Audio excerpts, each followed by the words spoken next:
What do you think, having said that, what do you think is the greatest human skill? Not habit, but mindset and skill. That's a great question.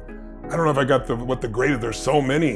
It depends on what you want out of your life, right? Yeah. But I think the ability to manage your own mind and emotions is probably one of the single most important. And maybe the second is the ability to influence others, because that's what makes you a leader. And hopefully you're doing that for a higher good, because there are all kinds of leaders, as you know. But I don't think most people are very good at emotional fitness.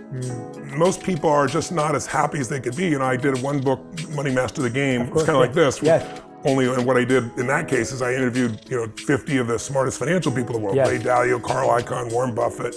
And out of 50 of them, and again, it's in my judgment, I could be completely wrong. And I've spent a lot of time with them. Some have become really good friends. There's probably 4 or 5 that are really happy people.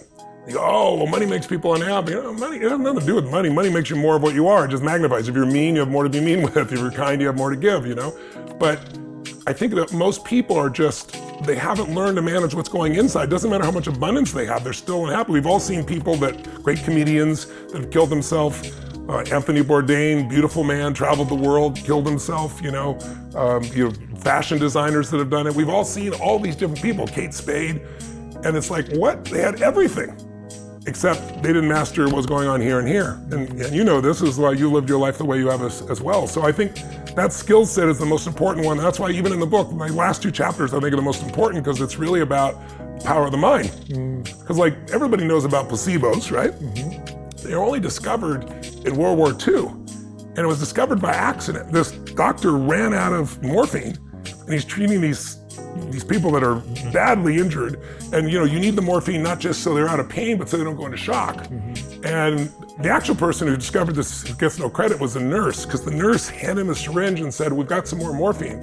So he believed it, and he said, you'll be out of pain in just less than a minute. Wow. He injected them, and in every case, none of them went into shock. 90% of them were out of pain, and they used nothing. It was saline. Right? So after World War II, he went back to Harvard, and he was the person that created what we now consider to be the double-blind studies, which are always compared to a placebo, right? And what most people don't know is the bigger the placebo intervention, the more powerful the mind believes it. So a small pill is less effective than a big pill. An injection is more powerful than a pill in terms of its effectiveness. The most powerful is a sham surgery. The Veterans Administration did a study, and they did on people doing knee surgeries, and they took 1/3 of the people and they just cut them open, anesthetized them, and sewed them back up, did nothing. A year later, this group, the group that had no surgery, had the least amount of pain, the most amount of flexibility, so they stopped funding those surgeries, to give you an idea. But that's how powerful it is. And so it's even more than Harvard did a study where they took barbiturates, made these big red pills, and said, this is an amphetamine, you need to prepare your body because you're gonna speed up. They didn't give them something fake, they gave them an actual drug that slows the body down and the body sped up. So most people don't understand the power of the mind. And so what I try to do is show people, even in this book, here are the things that you can do to take control of your mind, because if you take care of your body and then you don't take care of your mind and emotions, you're gonna be miserable. Yeah. Who cares? Yeah. What sparked that question was something you said. You said that you start your morning by jumping in the cold. That's right. And you never feel like doing it. And you said that, I just say to my body, it's time to go. That's right. And that's what sparked the question, because I was like, that's a really interesting skill that you've trained yourself to be okay with discomfort. Yes. You're training yourself as your first skill of the day is, yes, I am okay with uncomfortable things. Yes. And I know I can get through them. Yes. And that to me is what sounds like a really important part of emotional fitness. It is, because unless you can push through discomfort, most things that are going to give you the greatest reward require discomfort initially. Yeah. Right? And the discomfort, it's like, my original teacher, Jim Rohn, used to always say, there's 2 pains in life, the pain of discipline or the pain of regret. He goes, discipline weighs ounces, regret weighs tons. And Yeah, so well I've trained myself to do that. And then I meditate.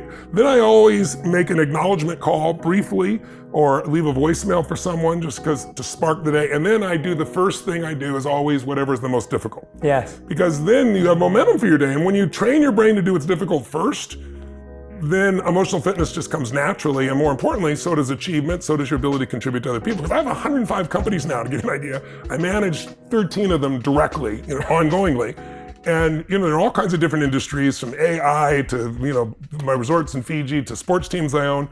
And I mean, it's insane, the dichotomy of them. We're doing $7 billion in business, so I got to do that while I'm being a good dad to 5 kids and 5 grandkids, while I'm taking care of my body, while I'm living my normal mission. So if I don't take care of my body and my energy and my mind, I mean, you'd be overwhelmed by all the demands because, listen, all I got to do is pick up my phone and you're going to have all kinds of, oh, that's cool, oh, shit, that's it. Because, you know, what are the chances with thousands of employees on 3-4 different continents now that somebody's messing up? If messing up is not what I think they should be doing, it's 100%. So I'd always be in reaction until I trained my brain to say, no, you know, problems are a sign of life and all they are challenges to be solved.